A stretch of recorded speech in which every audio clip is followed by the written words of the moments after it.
सभी को नमस्कार। जनपद हापुड़ के एसएसके इंटर कॉलेज से मैं अजय कुमार मित्तल। और बच्चों, आज हम जो है गति पर चर्चा करते हैं। और जैसा कि हमारे कक्षा 11 का जो पाठ्यक्रम है उसमें अध्याय 3 सरल रेखा में गति, तो हम इस गति को केवल सरल रेखीय गति तक ही सीमित रखेंगे। और आप देखते होंगे कि अगर मैं आपसे कहूँ कि एक सूची बनाइए जो आपको चलती फिरती चीज़ें दिखाई दे रही हैं, तो आप उन सभी चीज़ों की लिस्ट बनानी शुरू कर देंगे। जैसे कि कोई मान लीजिए हवा चल रही है, या कोई पत्ता गिर रहा है, या कोई गाड़ी चल रही है, या आसमान में कोई पतंग उड़ रही है, या आपके घर के पर्दे हिल रहे हैं, या आप जब लिख रहे हैं तो आपकी लेखनी चल रही है। तो इस तरह से आप उन चलती हुई चीज़ों पर निगाह डालेंगे, बाकी जो रुकी हुई चीज़ें उनको आप छोड़ते चले जाएंगे। लेकिन आपको आश्चर्य होगा कि इस ब्रह्मांड की हर वस्तु, हर पिंड प्रत्यक्ष या अप्रत्यक्ष रूप से गतिशील रहता है। जिसको आप स्थिर मान रहे हैं, हो सकता है वो गतिशील हो, क्योंकि हर गति का अध्ययन करने के लिए, हर गति को समझने के लिए हमें एक फ्रेम ऑफ रेफरेंस का सहारा लेना होता है। हमें एक फ्रेम ऑफ रेफरेंस के माध्यम से ही हम डिसाइड कर सकते हैं कि हम उसको गतिशील कहें या स्थिर कहें। अपने आप में वो गतिशील भी हो सकती है, स्थिर भी हो सकती है। अब जैसे मान लीजिए कि आप एक गाड़ी में जा रहे हैं और आपके बराबर में एक दूसरी गाड़ी उसी चाल से जा रही है, उसी स्पीड से जा रही है, तो आपको वो गाड़ी स्थिर नज़र आएगी। लेकिन सड़क पे अगर कोई खड़ा व्यक्ति है तो उसको दोनों गाड़ी चलती हुई दिखाई देंगी। तो अब किसको स्थिर कहें, किसको गतिशील कहें? तो यहाँ हम रेखीय गति के बारे में अध्ययन करते समय सबसे पहले हम गति के बारे में जानेंगे कि गति है क्या। तो किसी वस्तु की स्थिति में जब परिवर्तन होता है, उसकी पोजीशन चेंज होती है, तो हम कहते हैं कि वो गतिशील है। उसकी गति को निर्धारित करने के लिए, डिसाइड करने के लिए या आकलन के लिए जो हम फ्रेम ऑफ रेफरेंस की बात कर रहे हैं, उसमें हम क्या क्या तय करेंगे? तो उसमें हमारे पास कम से कम एक तो बिंदु होना चाहिए जिसको हम रेफरेंस पॉइंट कहेंगे, संदर्भ बिंदु कहेंगे। और जो परपेंडिकुलर डायरेक्शन में कुछ हमें एक्सिस का एक सेट बनाना होगा, अक्षों का एक समुच्चय, जिनमें से हम जानते हैं कि हम एक्स, वाई और जेड 3 अक्षों का सहारा लेते हैं। जो कार्तीय तल है हमारा, कार्टेशियन कोऑर्डिनेट सिस्टम जो हमारा है, वो सबसे बेहतर सिस्टम है, उसी का हम सहारा लेते हैं। और इस सिस्टम में आप देखिए कि तीनों अक्ष एक दूसरे के परस्पर लंबवत हैं। तो ये अपने आप में एक रेफरेंस बन गया। और साथ के साथ हम एक टाइम कैलकुलेटर और लगा दें, जैसे कि घड़ी लगा दें हम, तो घड़ी के सापेक्ष यानी कि समय के सापेक्ष किसी वस्तु की स्थिति का अध्ययन करने पर हम कह सकते हैं कि वो वस्तु गतिशील है या स्थिर है। अब ये जो बिंदु है, ये अपने आप में जैसे इस अक्ष का जो मूल बिंदु है, जिसको मूल बिंदु कहते हैं, यही उस गति को व्यक्त करने के लिए संदर्भ बिंदु कहलाएगा, रेफरेंस पॉइंट कहलाएगा। और ये हमारे जो अक्ष हैं, ये उस पोजीशन, उस वस्तु की जो पोजीशन चेंज होगी उसकी कैलकुलेशन का माध्यम बनेंगे। यहाँ हम चूँकि सरल रेखीय गति की बात कर रहे हैं, इसलिए किसी एक दिशा की हम बात करेंगे। जैसे कि आप जानते हैं कि मान लीजिए कोई एक बॉल है, वो बिना किसी अवरोध के मैदान में सीधी जा रही है, तो ये वन डायमेंशनल मोशन हो गई, एक दिशीय गति हो गई। अगर मान लीजिए कि आप अपनी कॉपी के पेज पर कुछ लिख रहे हैं, तो कभी इधर जा रहे हैं आप, तो कभी इधर, कभी इधर, तो इस तरीके से आप 2 दिशाओं में गतिशील हैं, तो ये 2 डायमेंशन मोशन हो गई। और अगर आकाश में कोई एक पक्षी है, वो मान लीजिए उड़ रहा है, कभी इधर जा रहा है, कभी इधर जा रहा है, कभी ऊपर नीचे बाएं दाएं, तो ये एक तरीके से 3D मोशन हो गई। तो 1D, 2D या 3D किसी भी शेप में आपकी मोशन हो सकती है। लेकिन हम जो गति की बात करेंगे, वस्तुओं की स्थिति परिवर्तन की बात करेंगे, वो केवल किसी एक दिशा में, एक्स या वाई या जेड दिशा में ऑब्जर्वेशन है वो लेंगे, और रेफरेंस पॉइंट के माध्यम से उसकी पोजीशन में होने वाले परिवर्तन की गणना करेंगे। इन तीनों जो हमने एक्स, वाई, जेड 3 एक्सिस, एक संदर्भ बिंदु, और जो हमने टाइम कैलकुलेटर के रूप में घड़ी इस्तेमाल की है, इसी पूरे सिस्टम को हम निर्देश तंत्र कहते हैं। और इसी तंत्र का सहारा लेकर के ही हम कह पाते हैं कि कोई वस्तु स्थिर है या गतिशील है। सुबह को जब उठते हैं आप, तो सूरज पूरब से उठ करके पश्चिम की ओर चला जाता है, तो सूरज थोड़ी जाता है, चलते तो हम हैं, लेकिन हम स्थिर दिखाई देते हैं। हम कहते हैं हमारी पृथ्वी तो नहीं दिखाई दे रही चलती हुई, तो पृथ्वी चलते हुए भी स्थिर दिखाई दे रही है, सूरज स्थिर रहते हुए भी चलता हुआ दिखाई दे रहा है। तो इस प्रकार से किसी भी वस्तु की स्थिति में होने वाला परिवर्तन, जिसको कि हम गति कहते हैं, उसके लिए हमारे पास एक फ्रेम ऑफ रेफरेंस यानी कि निर्देश तंत्र का होना आवश्यक है। जैसे कि मान लीजिए, अभी मैंने एक उदाहरण लिया, उसको मैं दोबारा से समझाऊं कि मान लीजिए कोई गाड़ी जा रही है और वो इस दिशा में जा रही है, और यहाँ कोई व्यक्ति खड़ा हुआ है। तो ये गाड़ी चल रही है इस व्यक्ति के लिए, लेकिन जो व्यक्ति इस गाड़ी में खुद बैठा हुआ है, उसके लिए गाड़ी उसी के साथ है, जैसे पहले थी वैसे ही उसके साथ संपर्क में, उसी पोजीशन में अब भी है। इसका मतलब है कि इसके लिए तो ये गाड़ी चल रही है, जबकि जो व्यक्ति उस गाड़ी के अंदर बैठा हुआ है उसके लिए गाड़ी एक तरीके से स्थिर है। तो यहाँ रेफरेंस पॉइंट जो हमारा संदर्भ बिंदु है, दोनों बिंदु बदलते ही जो हमें चलती हुई गाड़ी है उसकी पोजीशन या उसकी जो प्रकृति है गति की, वो बदल गई। तो आइए इसी फ्रेम ऑफ रेफरेंस का सहारा लेते हुए किसी एक दिशा में गति करती हुई किसी वस्तु की कुछ उससे जुड़ी हुई कुछ बातें समझने का प्रयास करते हैं। हम यहाँ पर एक ही दिशा लेने का मतलब है कि हम उस गति की बात करेंगे जिसमें कि वो पिंड जिस पथ पर चल रहा है वो मान लीजिए इस एक्स दिशा के संपाती है, इसी की ओर है। तो आइए समझते हैं। गति को समझने के लिए हम दो बिंदुओं पर पहले चर्चा करेंगे। एक है पथ की लंबाई और दूसरा है विस्थापन। ये किसी पिंड के लिए बड़े महत्वपूर्ण बिंदु हैं। मान लीजिए कि ये वो दिशा है जिस पर कोई पिंड गतिमान है, कोई वस्तु गतिमान है, वस्तु को हम बिंदु के रूप में लेकर चल रहे हैं। और मान लीजिए कि जो हमारा रेफरेंस पॉइंट है वो यहाँ है, जिसको हम मूल बिंदु कह रहे हैं, ये वो ओ है। तो आप देखिए इस दिशा, इस रेखा पर, इस अक्ष पर गति दो ही दिशाओं में हो सकती है, या तो इधर या इधर। अगर मैं इसको ऐसे दिखाता तो या तो ऊपर या नीचे, अगर इस तरह से दिखाता तो या तो इधर या उसके ठीक दूसरी दिशा में। तो इसके लिए हम एक तरफ की वैल्यूज़ पॉजिटिव और एक तरफ की वैल्यूज़ को नेगेटिव लेंगे। तो मान लीजिए कि यहाँ पर कुछ पॉइंट्स मैंने दर्शाए हैं और यहाँ पर जो वैल्यू है वो मैंने मीटर में व्यक्त की है। मान लीजिए 10 मीटर, 20, 30, 40 एंड सो ऑन। और इसी तरीके से यहाँ 10, 20, 30, 40। और मान लीजिए कोई पॉइंट ओ, कोई वस्तु ओ से लेकर के यहाँ किसी बिंदु ए तक जाती है पहले, और फिर ए से लेकर के बी तक जाती है। तो देखिए यहाँ पर पथ की लंबाई कितनी होगी? तो पथ की लंबाई तो होगी ओ ए प्लस ए बी। इसके लिए हमें केवल उनके जो संख्यात्मक मान है वही जोड़ने आवश्यक होंगे। ओ से ए तक का पथ कितना होगा? तो ओ से ए तक का पथ निकालना है अगर हमें, तो आप देखिए उनकी पोजीशंस।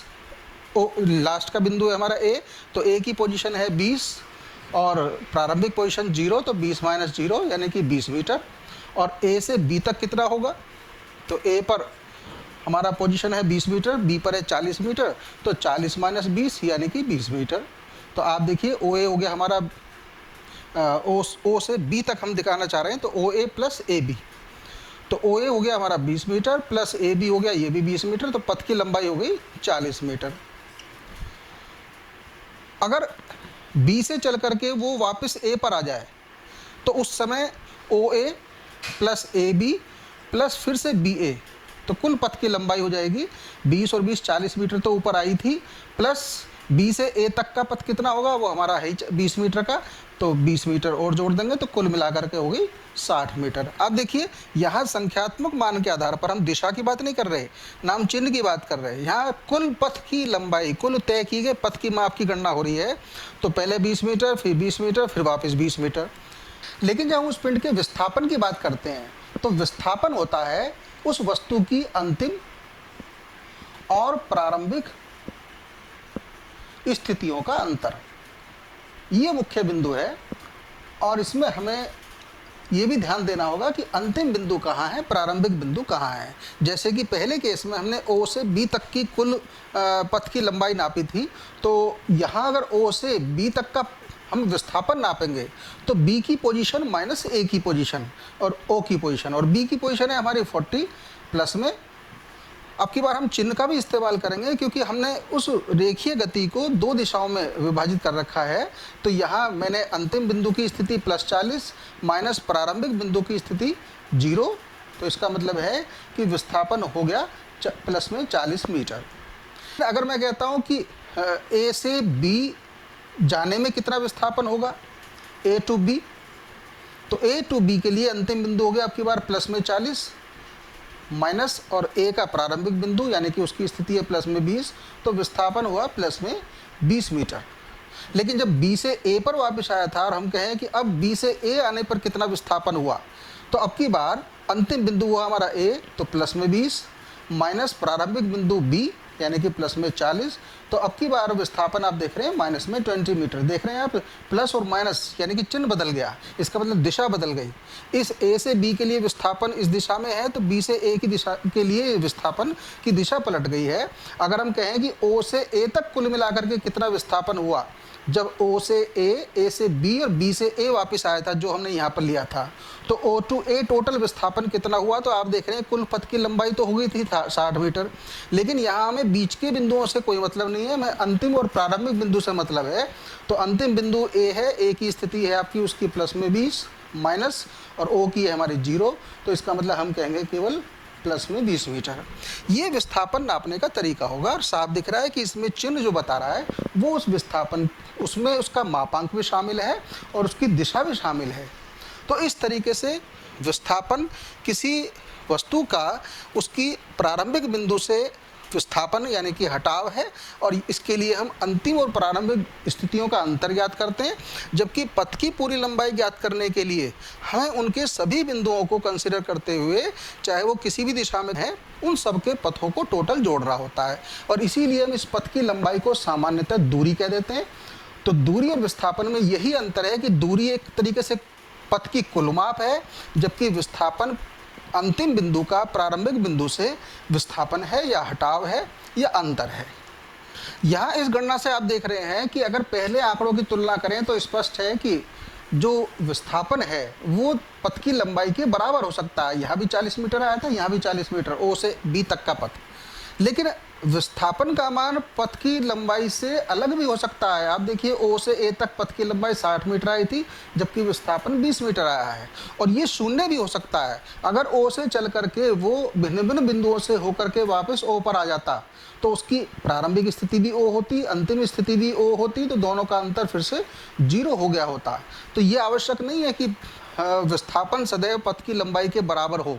अगर एक ही दिशा में, एक निश्चित दिशा में कोई गतिमान है पिंड, लगातार चलता जा रहा है, तो उस स्थिति में हम कह सकते हैं कि वहाँ विस्थापन का मान सदैव पथ की लंबाई के बराबर होगा। जिस फ्रेम ऑफ रेफरेंस की हम को लेकर के चल रहे हैं, उसमें अगर जो हमने टाइम कैलकुलेटर भी लिया हुआ है, तो समय के साथ अगर उस गतिमान पिंड के द्वारा तय किया गया पथ की लंबाई भी हर समय बराबर है, तो हम कहते हैं कि वो वस्तु एक समान गति से गतिशील है, एक समान गति से गतिमान है।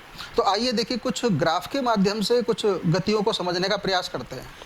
यहाँ आप बोर्ड पर 4 ग्राफ देख रहे हैं, जिसमें कि मैंने एक्स अक्ष पर समय को दिखाया सेकंड में हर एक ग्राफ पर, और वाई अक्ष पर जो स्थिति है, पोजीशन है, उसको मीटर में मैंने दिखाया है एक्स के रूप में। तो आप देख रहे हैं पहला ग्राफ जिसमें कि एक क्षैतिज रेखा दिखाई दे रही है।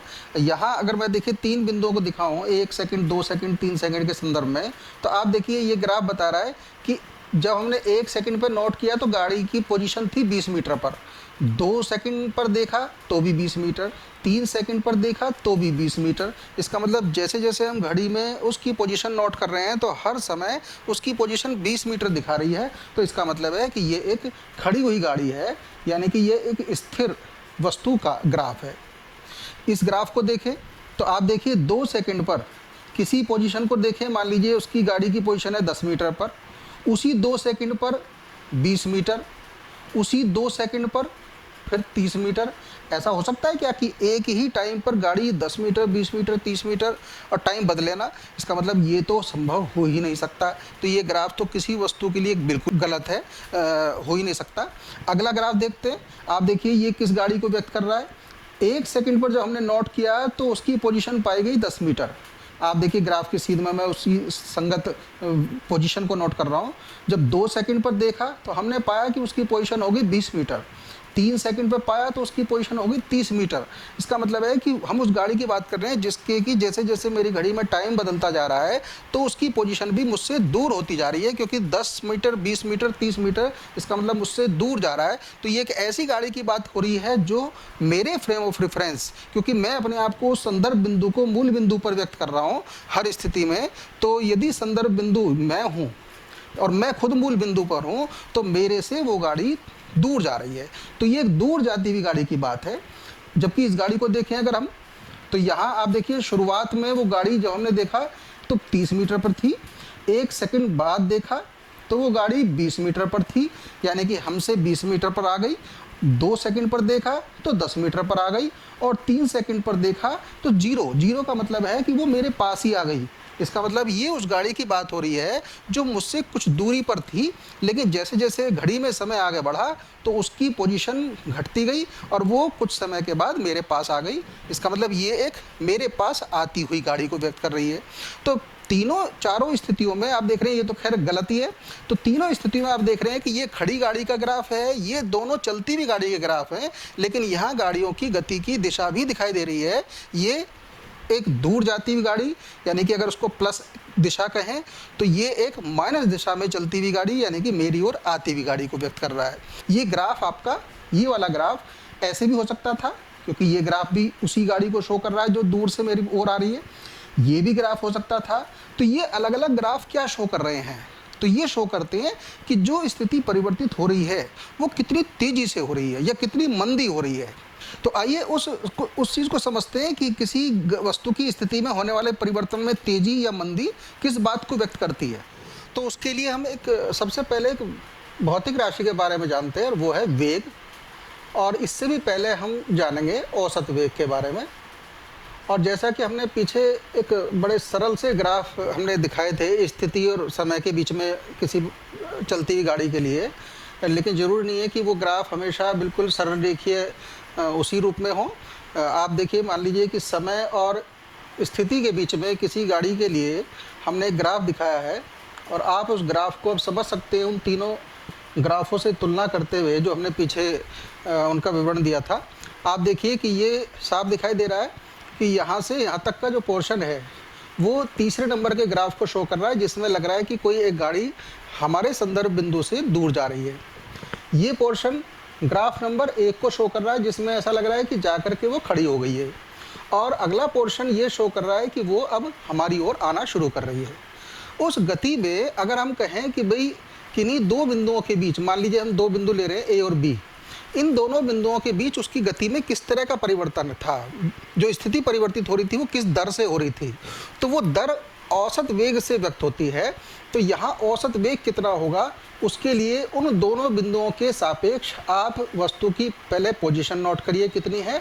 मान लीजिए ये x1 और x2 है, और वहाँ समय देखिए, ए पर मान लीजिए टाइम t1 था, बी पर टाइम t2 है। तो औसत वेग होता है उस वस्तु की स्थिति में होने वाला परिवर्तन, यानी कि x2 माइनस x1 बटे समय अंतराल, यानी कि t2 माइनस t1, या इसको हम कह सकते हैं delta x upon delta t। ये दो एक जैसी राशियों के अंतर को हम डेल्टा से प्रदर्शित करते हैं। त्रिभुज जो है डेल्टा को प्रदर्शित करता है। तो स्थिति में होने वाले परिवर्तन को अगर हम समय अंतराल से भाग दे दें तो वो औसत वेग को व्यक्त करेगा। वो ए और बी के बीच में किसी वस्तु के औसत वेग को प्रदर्शित करेगा। और आप यहाँ पर ये भी देख रहे हैं कि अगर मैं ए और बी को मिलाऊं तो एक जीवा बनाई जा सकती है। तो यहाँ पर एक समकोण त्रिभुज भी दिखाई दे रहा है मुझे ए बी सी, और अगर ये कोण थीटा है तो यहाँ से आप देख रहे हैं कि ये टेन थीटा आपका बी सी अपॉन ए सी, और बी सी आपका है x2 माइनस x1, ये जो अंतर है, और ए सी जो है ये इन दोनों का अंतर है, यानी कि डेल्टा टी। तो स्पष्ट है कि ये अनुपात हमारा टेन थीटा भी है, और इस टेन थीटा को हम कहते हैं प्रवणता। तो उन दो बिंदुओं के बीच जो मिलाने वाली रेखा होगी, उस रेखा की जो ढाल है या उस रेखा की प्रवणता, वो भी उस औसत वेग को व्यक्त करती है। और अगर हम इसको एक सरल भाषा में कहें तो हम देख रहे हैं कि वेग बराबर एक तरीके से ये स्थिति में परिवर्तन विस्थापन है, और बटे ये समय अंतराल एक तरीके से समय है, लेकिन ये उन दो बिंदुओं के बीच का औसत वेग को व्यक्त कर रहा है। तो फिर वेग कैसे कैलकुलेट करें, क्योंकि इन दोनों बिंदुओं के बीच में तो बहुत सारे बिंदु हो सकते हैं। तो अगर इस समय अंतराल को हम बहुत छोटा करते चले जाएं और सूक्ष्म लें, यानी कि किसी विशेष बिंदु पर हमें वेग चाहिए, तो उस बिंदु के संगत हमें बहुत सूक्ष्म समय अंतराल के अंतर्गत उस वस्तु की स्थिति में परिवर्तन को देखना होगा। अगर वो समय अंतराल यानी कि डेल्टा टी टेंस टू 0 हो जाए, यानी कि बहुत बहुत सूक्ष्म हो जाए, तो उस स्थिति में डेल्टा एक्स भी काफ़ी छोटा होता चला जाएगा, और उस स्थिति में जो हमारा औसत वेग है वो औसत वेग उस समय का तात्क्षणिक वेग कहलाता है, या तत्कालिक वेग कहलाता है, या सिर्फ हम इसको वेग ही कह सकते हैं। तो ये कहलाता है उस समय का वेग, और v बराबर हो जाता है उस समय यही delta x upon delta T. लेकिन शर्त यह है कि जो टाइम इंटरवल हम ले रहे हैं वो बहुत सूक्ष्म हो। जब आप गणित पढ़ेंगे तो गणित में एक ब्रांच है अवकलन की, कैलकुलस की, तो उसमें आप लिमिट जब सीखेंगे तो वहाँ इसको और अच्छे तरीके से एक्सप्लेन, वहाँ पर आपके सामने एक्सप्लेनेशन होगा तो आप अच्छी तरह सीख पाएंगे। तो v अगर limit delta t tends to 0 है तो उस स्थिति में ये औसत वेग उस बिंदु पर वेग को प्रदर्शित करता है, वहाँ के ताक्षणिक वेग को, इंस्टेंटेनियस वेलोसिटी को शो करता है। और केवल सरल भाषा में हम इसको वेग भी कह देते हैं, और उस समय इसको हम अवकलन की भाषा में केवल dx अपॉन dt से व्यक्त करते हैं। यानी कि ये संबंध हमारा v equal to dx upon dt बन जाता है। और स्पष्ट है यहाँ से, अगर मान लीजिए कि जो स्थिति में होने वाले परिवर्तन समय पर निर्भर कर रहा है, जैसे कि मान लीजिए हम एक इक्वेशन कहें कि x equal to 3t² plus 4t, यानी कि किसी गाड़ी की स्थिति इस समीकरण के अनुसार परिवर्तित हो रही है, तो बताइए कि t बराबर 5 सेकंड पर वहाँ उस गाड़ी का वेग कितना होगा।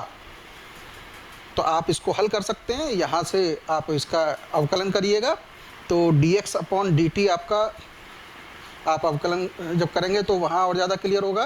तो मैं साधारण अवकलन ले रहा हूँ, 3 दूनी 6t प्लस ये हो जाएगा 4, t का अवकलन 1 होता है, तो dx अपॉन dt ये हो गया। और यही dx अपॉन dt उस समय के ताक्षणिक वेग को v को प्रदर्शित करेगा, लेकिन हमें चाहिए इसका मान t बराबर 5 सेकंड पर। तो इसको आप हल कर दीजिए 5 भर के, 6 गुणा 5 प्लस 4 यानी कि 34। तो उस समय का जो वेग होगा वो हमारा ज्ञात हो जाएगा। अब ये वेग को हम किस तरीके से प्रदर्शित करें, किस रूप में निरूपित करें, तो आपने इससे पहले जो चैप्टर है उसमें पढ़ा होगा। इसका जो मात्रक होता है यहाँ से भी हम देख सकते हैं, विस्थापन मीटर में नपता है, तो मीटर बटे और समय सेकंड में, तो मीटर प्रति सेकंड ये इसका मात्रक होता है। विमीय सूत्र भी आपने ज्ञात किया होगा इसका, LT-1। और जो हमारे वाहन चलते हैं उनकी तो स्पीड आप जानते ही हैं, किलोमीटर प्रति घंटे में व्यक्त की जाती है, तो ये इसके मात्रक हैं। तो हम कह सकते हैं कि अगर ये मीटर में व्यक्त था और समय सेकंड में था तो ये हमारा 34 मीटर प्रति सेकंड को व्यक्त करेगा। तो इस तरीके से हम अवकलन के माध्यम से भी यात्रा के किसी बिंदु पर ताक्षणिक वेग या तत्कालिक वेग या केवल वेग ज्ञात कर सकते हैं। तो वेग हुआ हमारा विस्थापन बटे समय, और हम इसको अगर परिभाषित करें तो एकांक समय में किसी वस्तु की स्थिति में होने वाला परिवर्तन, यानी कि एकांक समय में किसी वस्तु का विस्थापन उसके तत्कालिक वेग को प्रदर्शित करता है। इसी तरीके से ये तो हम देखा हमने उसका वेग, और हम जानते हैं कि यहाँ औसत वेग देख रहे हैं साहब विस्थापन पर डिपेंड कर रहा है। और हमने पीछे देखा था कि विस्थापन जो है वो जो पथ की लंबाई होती है उससे भिन्न भी हो सकता है। तो कुल पथ, अगर कुल यात्रा के पथ की हम बात करें तो हम औसत वेग से तो कुल यात्रा को कनेक्ट नहीं कर सकते, तो उसके लिए फिर हम एक दूसरा फैक्टर यूज़ करते हैं, दूसरी भौतिक राशि यूज़ करते हैं, और वो है उसका औसत चाल। और औसत चाल का संबंध उसकी कुल पथ की लंबाई से संबंधित है। जो हम यहाँ पर विस्थापन देख रहे थे, स्थिति में परिवर्तन देख रहे थे, यहाँ की बजाय हम अब की बात कुल पथ की लंबाई लेंगे, यानी कि कुल पथ की लंबाई, और उसमें हम कुल समय जो भी लगा है उससे अगर भाग दे दें तो वो उस पिंड की पूरे पथ के लिए औसत चाल को व्यक्त करेगा। इस औसत चाल को भी हम v से प्रदर्शित करते हैं, लेकिन वेग और विस्थापन में चाल में यही अंतर है कि यहाँ हमने दिशा का ध्यान रखा, परिवर्तन किस दिशा में हो रहा है, लेकिन यहाँ हमें कुल पथ से मतलब है, दिशा से मतलब नहीं है। इसलिए चाल अपने आप में बिना दिशा का एक मापांक वाली राशि है, इसको हम अदिश राशि भी कह देते हैं। जबकि औसत वेग हमारा विस्थापन पर डिपेंड करता है और विस्थापन दिशा पर डिपेंड करती है। तो चूंकि ये सदिश राशि है इसलिए ये भी सदिश राशि है। वैसे सदिश राशि और अदिश राशि के बारे में आप आगे चल के ज़्यादा डिटेल में अध्ययन करेंगे, लेकिन यहाँ हम इनका अंकित मान ले रहे हैं। तो किसी भी पूरे परिपथ के लिए किसी पिंड की औसत चाल का मान कुल पथ की लंबाई बटे कुल समय। यहाँ अगर हम सरल शब्दों में कहें तो हम कह सकते हैं कि चाल बराबर दूरी बटे समय, क्योंकि हमने पथ की लंबाई को पीछे दूरी कहा था। और यहाँ हम चाल को परिभाषित कर सकते हैं कि एकांक समय में तय की गई दूरी को हम पिंड की चाल कहते हैं। और जिस तरह से वेग का मात्रक मीटर प्रति सेकंड है, उसी तरीके से चाल का भी मात्रक मीटर प्रति सेकंड होता है, या विमीय सूत्र इसका LT-1 होता है। तो ये हमारी चाल रही। तो इस तरीके से आप देखिए कि किसी भी ग्राफ के किसी बिंदु से आप ढाल के माध्यम से उसका औसत वेग ज्ञात कर सकते हैं। यहाँ आप ये भी देख रहे हैं, देखिए औसत वेग स्थिति में परिवर्तन से कैलकुलेट हो रहा है, और अगर x2 का मान x1 से अधिक है तो ये मान धनात्मक आएगा। तो जैसा कि हमने पीछे देखा था, हमने एक ये ग्राफ लिया था, तो ये ग्राफ बता रहा था कि जिसमें गाड़ी मेरे संदर्भ बिंदु से मुझे मानते हुए मुझसे दूर जा रही है, तो इसका मतलब है कि उसको अगर मैं +x कह रहा हूँ तो औसत वेग पॉजिटिव होगा। लेकिन अगर x1 का मान x2 से बड़ा हुआ तो यही मान नेगेटिव हो जाएगा। उस स्थिति में जो वेग हमें प्राप्त होगा वो ऋणात्मक होगा, और वो ऋणात्मक वेग शो करेगा कि गाड़ी अब की बार -x की ओर, या कहें कि मेरी ओर आ रही है। जैसे कि मेरे हाथ में ये पेन है, अगर मैं इसको ऊपर उछालता हूँ तो ऊपर जाते समय इसकी दिशा पॉजिटिव और नीचे आते समय इसकी दिशा नेगेटिव है। तो ऊपर की ओर का वेग पॉजिटिव और नीचे की ओर का वेग नेगेटिव। तो ये हम ग्राफ से भी देख रहे हैं, और हमारा मैथमेटिकली भी हमें इस तरीके से प्राप्त होता है वेग का जो चिन्ह है। यहाँ हम एक सरल रेखीय गति की बात कर रहे हैं, इसीलिए हम वहाँ पर चिन्ह के आधार पर ही वेग की दिशा को तय कर लेते हैं। पॉजिटिव वेग एक दिशा और नेगेटिव वेग दूसरी, उसकी ठीक अपोजिट दूसरी दिशा। इसी से ही आप देखिए कि अगर मान लीजिए ये ग्राफ ऐसे ना होकर के एक ग्राफ ऐसा होता, तो आप देख रहे हैं कि इस ग्राफ का ढाल इसकी तुलना में कुछ ज़्यादा है, और ढाल ही वेग को व्यक्त करता है। तो इससे स्पष्ट है कि अगर ये कोई दूसरी गाड़ी है तो पहली गाड़ी से वो तेज मूव कर रही है। ये कोई गाड़ी है तो ये इसका मतलब है अब इससे कुछ मंदा मूव कर रही है। उसी तरीके से दूसरे जो चौथा नंबर का हमारा ग्राफ था पीछे, उसमें अगर ये ग्राफ है तो ये ग्राफ शो कर रहा है कि इसका ढाल कुछ कम है, तो इसका मतलब है कि यहाँ जब गाड़ी हमारे पास आ रही थी तो थोड़ा मंदी हो गई। अगर हम और इसको थोड़ा सा स्ट्रेट कर देते हैं, ढाल इसका बढ़ा देते हैं, तो आप देख रहे हैं ये व्यक्त कर रहा है कि गाड़ी मेरी ओर बहुत तेज़ी से आ रही है। तो इस तरह से आपने जाना कि स्थिति समय जो ग्राफ है हमारा, वो किसी भी चलते हुए गतिमान वस्तु की किसी बिंदु पर गति के बारे में सूचना देता है। उस ग्राफ के किसी बिंदु का जो ढाल है वो उस समय वहाँ पर ताक्षणिक वेग को प्रदर्शित करता है। किसी एकांक समय में किसी वस्तु की स्थिति में होने वाला परिवर्तन औसत वेग को प्रदर्शित करता है, वेग को प्रदर्शित करता है।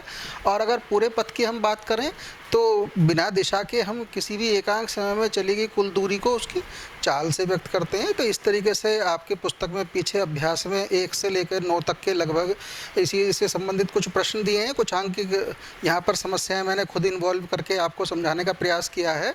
तो आप अभ्यास प्रश्न के कुछ आंकिक प्रश्न, कुछ बोधात्मक प्रश्न, उनको हल करने का प्रयास कीजिएगा, और मुझे उम्मीद है कि आपकी काफ़ी शंकाओं का समाधान हो गया होगा। और चलिए अगली बार इससे आगे टॉपिक पर चर्चा करेंगे। Thank you.